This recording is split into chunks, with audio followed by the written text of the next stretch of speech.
नायब वज़ीर-ए-आज़म इसहाक़ डार से बरतानवी वज़ीर ख़ारजा डेविड ग्लैमी का राबता, ख़ित्ते में होने वाली पेशरफ्त पर तबादला ख्याल। बरतानवी वज़ीर ख़ारजा ने अमन के लिए पाकिस्तान की काविशों को सराहा। तर्जुमान दफ्तर ख़ारजा के मुताबिक फ़रीक़ैन ने बाहमी दिलचस्पी के अमूर के हवाले से करीबी रवाबित बरकरार रखने पर इत्तेफ़ाक़ किया। इससे कबल अमरीकी वज़ीर ख़ारजा मार्को रूबियो ने बरतानवी हम मनसब को फ़ोन किया था। पाक भारत कशीदगी की हालिया सूरत हाल पर बातचीत की थी।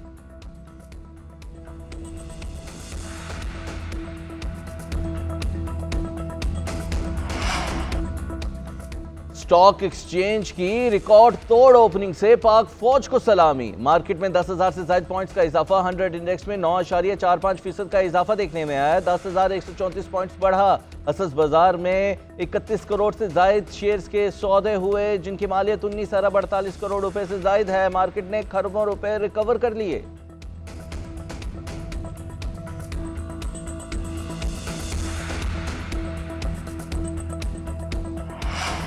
भारत के साथ हालिया कशीदगी। पाकिस्तान का IMF को एतमाद में लेने का फैसला। 14 मई से 22 मई के दौरान पाकिस्तान और IMF के दरमियान मुज़ाकरात स्केजुअल। हुकूमत ने आइंदा बजट के लिए मुजवज़ा टैक्स इक़दाम के अहम नुकात पेश किए। मुख्तलिफ इनकम स्लैब में तनख्वाहदार तबके पर टैक्स बोझ 10% तक कम करने का फैसला।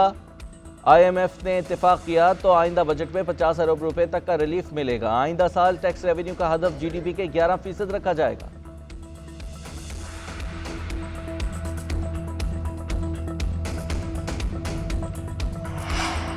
पाक भारत DGMOs का राबिता। आज शाम तक मुतवक्के मुस्तकिल जंगबंदी पर बातचीत की जाएगी। मुज़ाकरात का वक्त और मकाम तय किया जाएगा। वज़ीर दिफा ख़ाजा आसिफ का कहना है कि भारत से कश्मीर, दहशतगर्दी और पानी से मुताल्लिक़ बात होगी।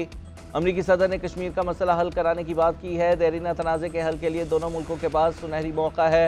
भारत ने सीज़ फायर का न सिर्फ अमरीका बल्कि तमाम दोस्त ममालिक को कहा।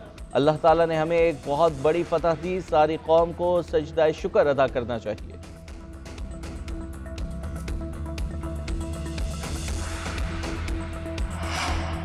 13 लाख भारतीय फौज अपने हथियारों से हमें डरा नहीं सकती। बखूबी जानते हैं कि मुल्क का दिफा कैसे करना है। अफवाज पाकिस्तान और कौम पूरी क़ुव्वत से सीसा पिलाई दीवार साबित हुई। इलाक़ाई सालमियत और खुदमुख्तारी के तहफ़्फ़ुज़ के लिए पाकिस्तान में भरपूर दिफाई सलाहियत है। Army chief general Syed Asim Munir ने कहा कि हमारे आबा और अजदाद ने मुल्क बनाने के लिए कुर्बानियाँ दी और उसकी हिफाजत करना भी हम जानते हैं।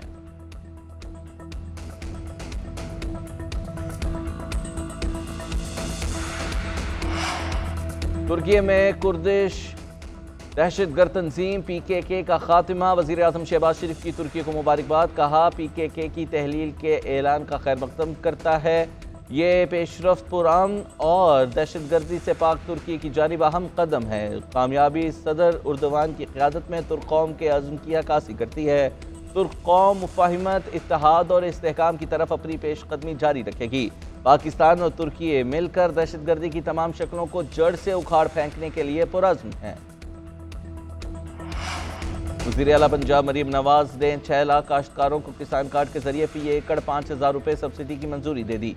किसान कार्ड ना रखने वाले काश्तकारों को भी रकम दी जाएगी। मरीम नवाज का कहना है कि काश्तकारों को अगली फसल के लिए भी अरबों रुपए सब्सिडी दी जाएगी। काश्तकारों ने किसान कार्ड के जरिए लिए गए 22 अरब रुपए के कर्ज वापस कर दिए।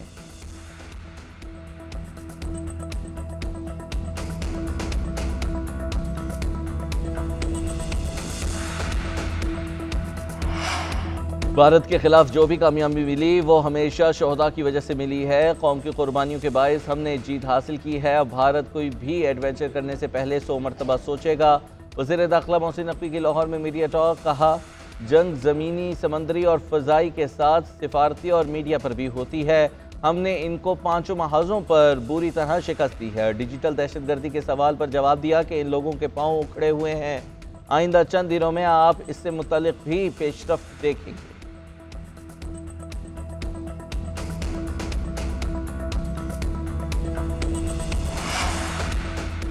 ऑपरेशन बुनियानुन मरसूस की कामयाबी पर आज़ाद कश्मीर में जश्न। कोटली में पाक फौज जिंदाबाद रैली का इनेकाद। हुकूमती वज़रा, अरकान असम्बली, काउंसलर और शहरियों की कसीर तादाद में शिरकत।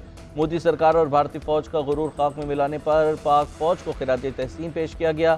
शुरका ने कहा कि पाक फौज हमारा फ़ख्र है। शाहीनों ने भारत में घुसकर निशान इबरत बनाया। Army chief, air chief, naval chief और तमाम फौजी जवानों को हम सलाम पेश करते हैं।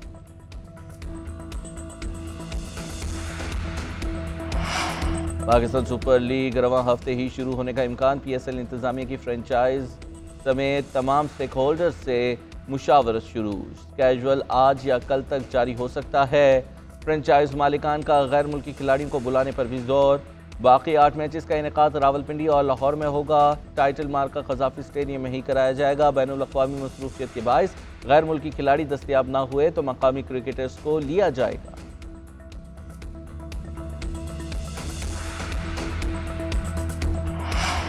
और PCB ने डोमेस्टिक क्रिकेट इवेंट्स दोबारा शुरू करने का ऐलान कर दिया। Regional intra district challenge cup, district under 19 one day tournament शुरू कर दिए गए।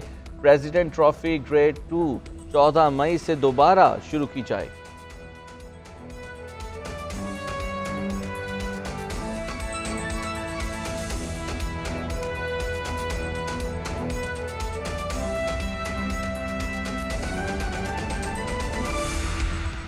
हेडलाइंस आप जान चुके हैं। अपने नाज़रीन को आम खबर से आगाह करेंगे और ख़बर यह है कि सोने की कीमत में कमी देखने में आ रही है। 10,400 रुपये सस्ता हो गया है। फी तोला कीमत 3,40,500 रुपये हो गई है। अपने नाज़रीन को बता रहे हैं गुज़िश्ता कुछ हफ्तों से गिरावट देखने में आ रही है और अब सोने की कीमत 10,400 रुपये मज़ीद कम हो गई है और फी तोला कीमत 3,40,500 रुपये हो गई है। अपने नाज़रीन को आम खबर से आगाह कर रहे हैं। सोने की कीमत में कमी नज़र आना शुरू हो गई है क्योंकि जो इस वक्त दुनिया भर में माशी सूरत हाल है वो बेहतर नज़र आ रही है और जो चाइना टैरिफ के हवाले से बात हो रही थी वो उसमें भी वाज़े तौर पर तस्वीर नज़र आ चुकी है।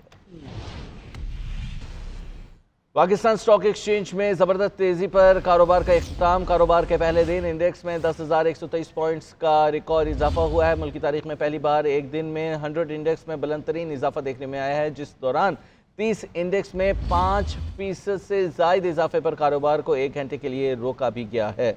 अपने नाज़रीन को आम खबर से आगाह कर रहे हैं। पाकिस्तान स्टॉक एक्सचेंज में ज़बरदस्त तेज़ी पर कारोबार का इख्तिताम हुआ है। कारोबार के पहले दिन इंडेक्स में 10,123 पॉइंट्स का रिकॉर्ड तोड़ इजाफा हुआ। नायब वज़ीर आज़म और वज़ीर ख़ारजा इसाक डार का ऑस्ट्रेलवी वज़ीर ख़ारजा सेनेटर पेनी वोंग से टेलीफोनिक राबिता। सेनेटर इसाक डार ने कहा कि पाकिस्तान ने बहरान के दौरान तहम्मुल का मुज़ाहरा किया और अक़वाम मुत्तहिदा के चार्टर और बैनुल अक़वामी क़ानून के मुताबिक सिर्फ अपने दिफ़ा के हक़ का इस्तेमाल किया है। मज़ीद क्या तफ़सीलात बताने के लिए डिप्टी ब्यूरो चीफ इस्लामाबाद एजाज़ अहमद हमारे साथ मौजूद हैं। एजाज़, बताइएगा गुफ्तगू के अंदर किन ख्यालात का इज़हार किया गया है सेनेटर इसाक डार की जानिब से? जी, ऑस्ट्रेलियाई वज़ीर ख़ारजा पेनी वोंग ने आज जो है वज़ीर ख़ारजा इसाक डार को टेलीफोन किया। अपनी इस गुफ्तगू के दौरान डिप्टी वज़ीर आज़म और वज़ीर ख़ारजा ने बताया कि पाकिस्तान ने बहुत तहम्मुल का मुज़ाहरा किया। इंडिया मुसलसल इश्ताल अंगेज़ी कर रहा है, लेकिन जंग मुसल्लत करने और पाकिस्तान पर हमले का जवाब देना ज़रूरी था। पाकिस्तान ने सिर्फ दिफा का हक़ इस्तेमाल किया और अभी पाकिस्तान ने किसी भी किस्म की जावियत से गुरेज किया है। पाकिस्तान ने सिविलियन आबादी को और सिविलियन टारगेट्स को बिल्कुल निशाना नहीं बनाया। सिर्फ उन फौजी टारगेट्स को निशाना बनाया गया जो पाकिस्तान पर हमलों में इस्तेमाल हुए या पाकिस्तान पर हमलों में मुलव्वस थे। उनका ये भी कहना था कि खित्ते में अमन के ख़्वाह हैं और हम नहीं चाहते कि इस खित्ते में एस्केलेशन हो।